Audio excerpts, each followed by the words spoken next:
हाय everyone, नमस्ते and welcome to pure science. आज का टॉपिक है द्विध्रुव को विद्युत क्षेत्र में घुमाने में किया गया कार्य या द्विध्रुव की ऊर्जा। जो विद्युत क्षेत्र में एक समान विद्युत क्षेत्र में अगर कोई डाइपोल को रखते हैं हम, तो उसको घुमाने में जितना भी कार्य करना पड़ता है वह द्विध्रुव की ऊर्जा के रूप में संचित होता है। ठीक है, तो इसीलिए बोला गया है कि द्विध्रुव को विद्युत क्षेत्र में घुमाने में किया गया कार्य या फिर द्विध्रुव की ऊर्जा। ठीक है, तो हम जानते हैं कि जैसे इस प्रकार से एक समान विद्युत क्षेत्र है। ठीक है, एक समान विद्युत क्षेत्र है, इसमें कोई डाइपोल रखा हुआ है ना। डाइपोल रखा हुआ है, इस प्रकार है, इसका डायरेक्शन जो है नीचे से ऊपर की ओर ई एक समान विद्युत क्षेत्र है, जिससे थीटा एंगल बनाते हुए एक डाइपोल रखा हुआ है बी ए या फिर ए बी। ठीक है, और दोनों के बीच का लंबवत दूरी जो है, ठीक है, इतना है बी सी के बराबर। ये अगर पॉइंट सी लेते हैं, यहाँ माइनस क्यू चार्ज है, यहाँ प्लस क्यू चार्ज है।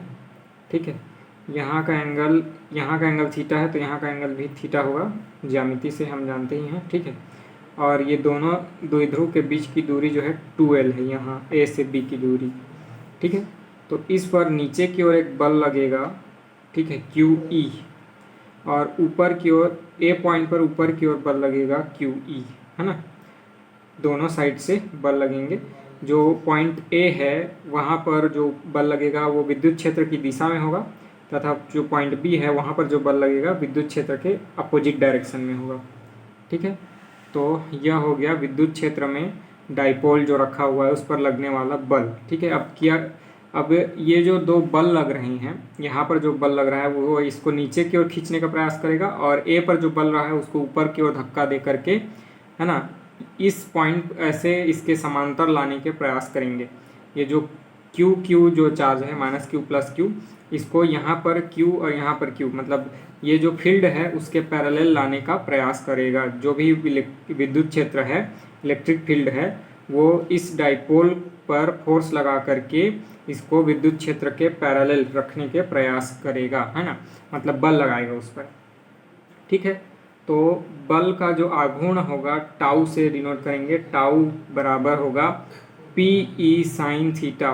P e sine theta, P जो है डाइपोल मोमेंट है, ई जो है इलेक्ट्रिक फील्ड इंटेंसिटी है, और साइन थीटा दोनों के बीच का एंगल।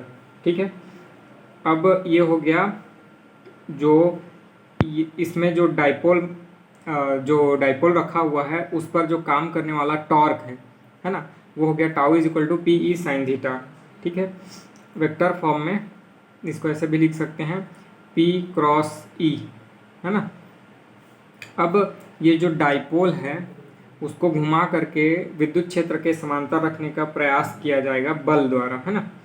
तो थीटा एंगल स्मॉल थीटा, है ना, मतलब डी थीटा से डिनोट करेंगे। एकदम अल्प जो है एंगल रहेगा उसको डी थीटा से डिनोट करेंगे। तो डी थीटा एंगल घुमाने में किया गया कार्य, पूरा एंगल थीटा का एंगल घुमाने में कितना किया गया कार्य है उसको हमको ज्ञात करना है।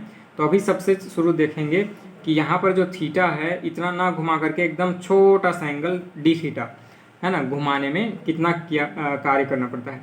तो डी थीटा घुमाने में किया गया कार्य, घुमाने में किया गया कार्य। ठीक है, तो कितना होगा, डी थीटा घुमाने में किया गया कार्य भी एकदम अल्प होगा, डी डब्ल्यू से डिनोट करेंगे, है ना। एकदम छोटा सा एंगल घुमाने में किया गया कार्य बहुत छोटा होगा, है ना। जिस प्रकार से अगर कोई बल जो है एक पॉइंट को एक वस्तु को एक पॉइंट से दूसरे पॉइंट तक, है ना, चला करके ले जाती है ना, बल लगाते हैं हम, तो उसमें विस्थापन होता है, एक जगह से दूसरे जगह खिसकता है। तो अल्प विस्थापन के लिए अल्प कार्य किया जाता है ना, ज़्यादा विस्थापन के लिए ज़्यादा कार्य किया जाता है। उसी प्रकार अल्प एंगल से डी थीटा एंगल से घुमाने में किया गया कार्य बहुत ही कम होगा, उसको डी डब्ल्यू से डिनोट करेंगे। और ये किसके बराबर होता है, बल। तो बल कितना है यहाँ पर, टाउ, और दूरी, कितना दूरी घुमा रहा है, डी थीटा, है ना। तो torque into angle, small angle D theta. ठीक है, यहाँ पर वैल्यू पुटअप करेंगे। टॉर्क का वैल्यू क्या है, P e sine theta. P e sine theta और डी थीटा। तो डी डब्ल्यू बराबर हो गया P e sine theta d theta. ठीक है, अब जो है जो पूरा जो डाइपोल रखा हुआ है उसको जीरो से, है ना, थीटा एंगल तक घुमाने में टोटल कार्य कितना किया जाता है, घुमाने में किया गया कार्य, है ना। अभी तक तो अल्प एंगल के लिए देख रहे थे, अल्प कोण के लिए। तो पूरा जो एंगल है जीरो से थीटा तक, है ना, घुमाने में किया गया कार्य कितना होगा, तो उसको हम W से डिनोट करेंगे, पूरे कार्य को W से डिनोट करेंगे। और ये किससे दिया जाएगा, जीरो से थीटा तक, है ना, घुमाने में किया गया कार्य। तो ये हो जाएगा P e sine theta d theta. जो ऊपर वाला इक्वेशन है इसको हम मान लेते हैं इक्वेशन नंबर 1। तो इस इक्वेशन नंबर 1 का जीरो से थीटा तक जो है इंटीग्रेशन करना है। ठीक है, तो घुमाने में कुल कार्य कितना करना पड़ेगा वह आ जाएगा। ठीक है, इसको हम डिनोट करेंगे W बराबर zero to theta p e sine theta d theta, p e sine theta d theta. ठीक है, तो ये बराबर हो गया पी ई जो है इंटीग्रेशन साइन से हट जाएगा, zero to theta sine theta d theta, sine theta d theta. अब ये हो जाएगा पी ई साइन थीटा बराबर होता है माइनस कॉस थीटा। लिमिट कहाँ से कहाँ तक है, जीरो से थीटा तक।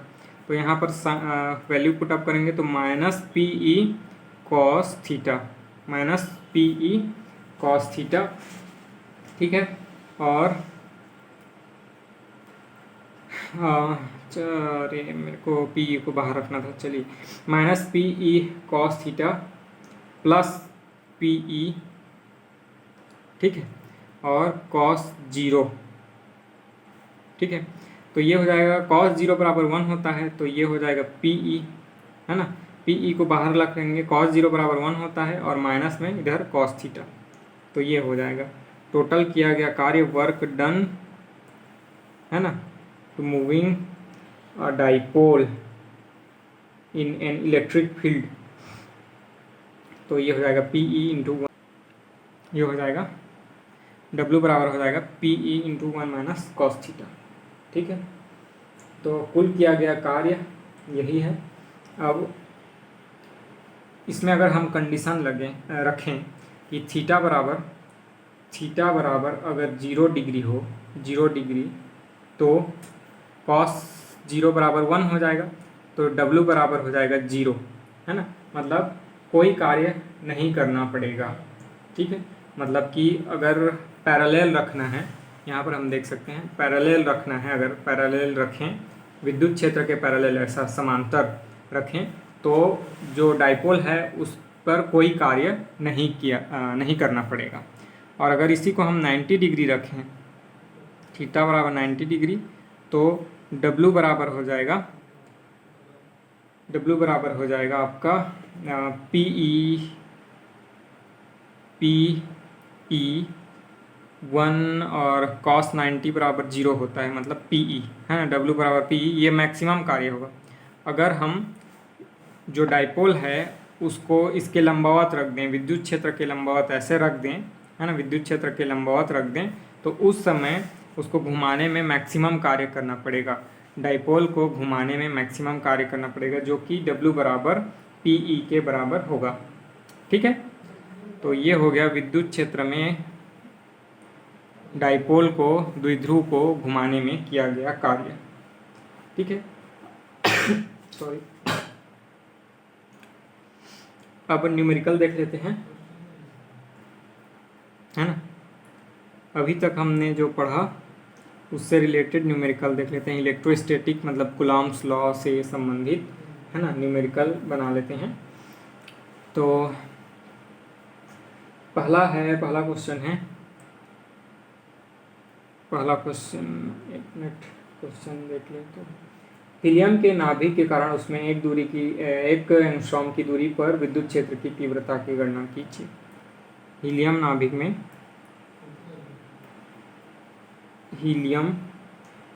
के नाभिक के कारण हीलियम के नाभिक के कारण उसमें एक एंगस्ट्रॉम की दूरी पर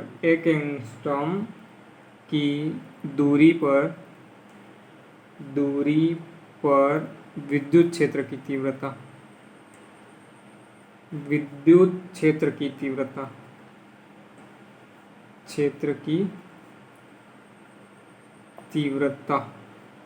ठीक है।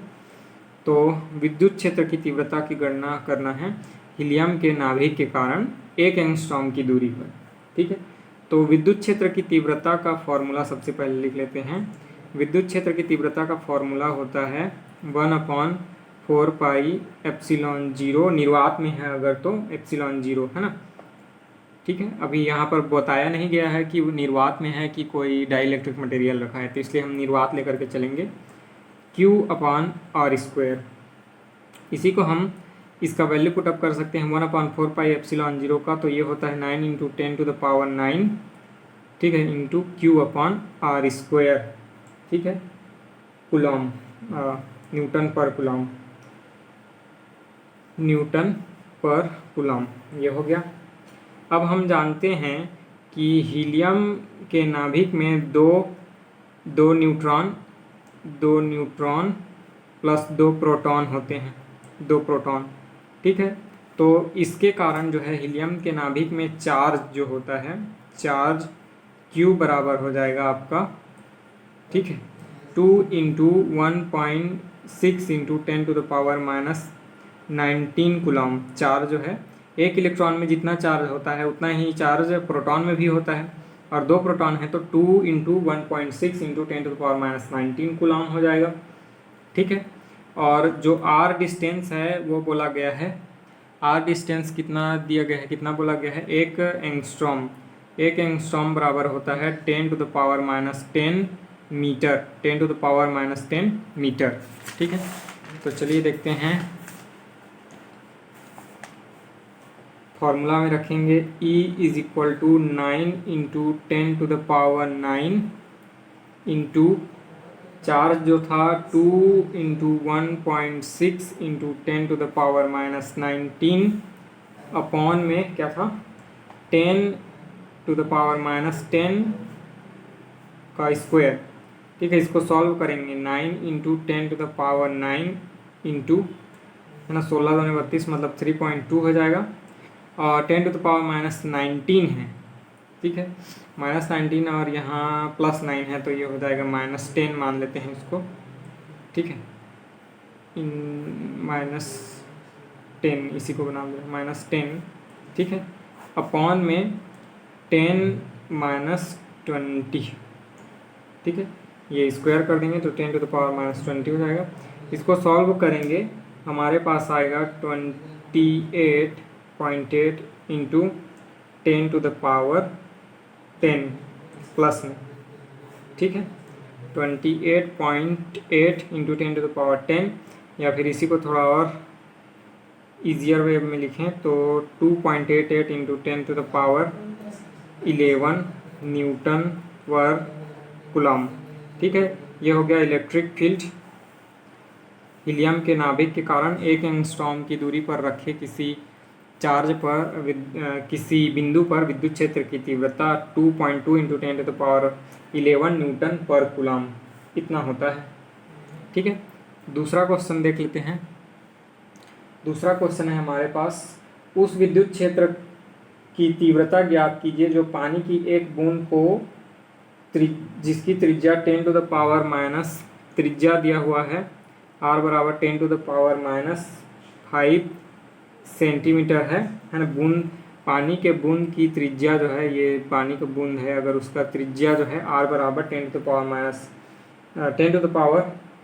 10⁻5 सेंटीमीटर है, एक इलेक्ट्रॉन का चार्ज है, मतलब Q बराबर उस बूंद पर चार्ज कितना है 1.6 × 10⁻⁻19 कूलॉम चार्ज है, ठीक है, और वायु में लटका हुआ है, ठीक है। तो उस पर ऊपर की ओर जो है ना, उसको विद्युत क्षेत्र की तीव्रता ज्ञात करनी है। एक मिनट, विद्युत क्षेत्र की तीव्रता ज्ञात कीजिए। जो पानी की बूंद को जिसकी त्रिज्या इतनी है और चार्ज इतना है ना, जिस पर इतना आवेश रखा हुआ है, उसको वायु में स्थिर जो है लटका सके। तो इसके लिए हम देख लेते हैं कि जो भी पानी की बूंद है, मान लेते हैं यहाँ पर पानी की बूंद है, तो इस पानी की बूंद का द्रव्यमान अगर m है और g जो है ग्रेविटेशनल एक्सीलरेशन है, तो नीचे की ओर पानी के बूंद का भार mg होगा, है ना। नीचे की ओर भार कितना होगा, mg। अब इसको अटकाने के लिए इतना ही भार ऊपर की ओर, इतना ही बल जो है ऊपर की ओर लगाना पड़ेगा।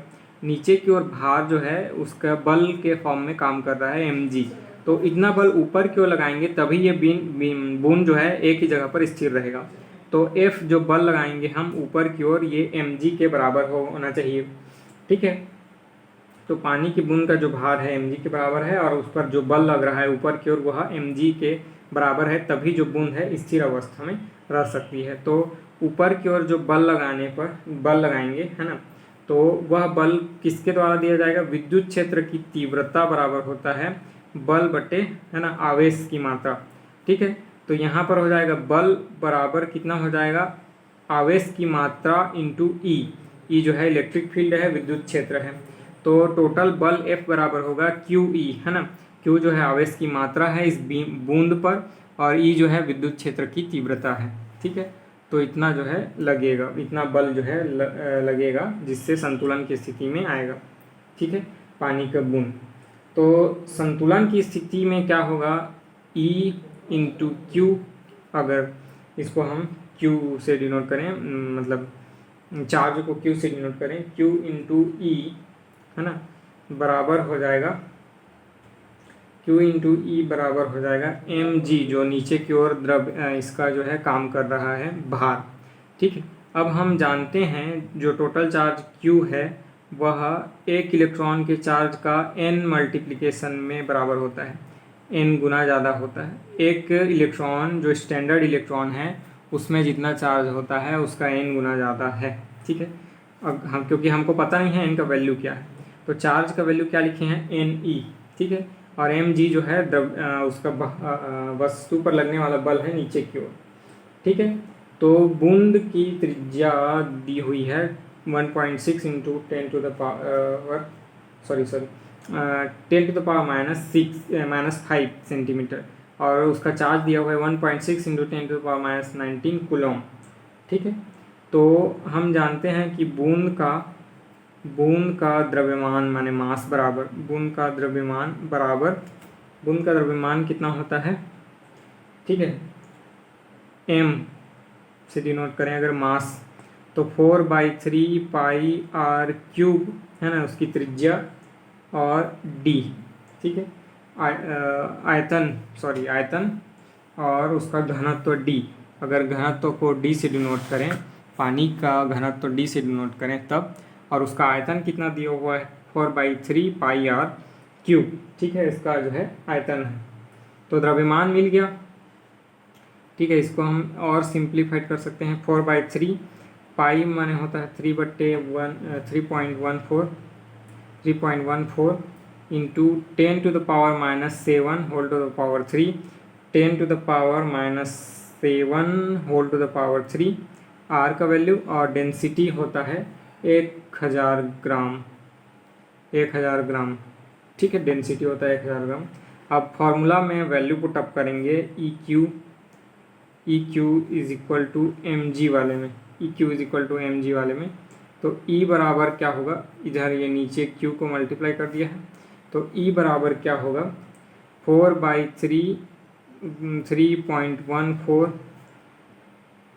3.14, अच्छा ये पाई ही है, और क्या है 10 टू द पावर -7, ठीक है, और 10 to the power 3 into 10 upon में होगा चार्ज, है ना, 1.16 into 10 to the power -19 coulomb, ठीक है। सॉल्व करेंगे, E बराबर हो जाएगा, ठीक है, ये सभी को सॉल्व करने पर आएगा 4.19 इंटू 10⁻⁻17 अपॉन में 1.6 इंटू 10⁻⁻19। ठीक है, तो ये हो गया। इलेक्ट्रिक फील्ड इंटेंसिटी बराबर 2.62 इंटू 10⁻² न्यूटन पर कूलॉम। ठीक है, ये हो गया आपका न्यूमेरिकल क्वेश्चन। इतने में अगर आपको कोई डाउट हो तो आप कमेंट करके पूछ सकते हैं, बाकी के क्वेश्चन और सॉल्यूशन उसका देखेंगे हम अगले वीडियो में। ठीक है, अभी तक आपने चैनल सब्सक्राइब नहीं किया होगा तो कर लीजिए और अपने दोस्तों के साथ शेयर कीजिए। थैंक यू, नमस्ते।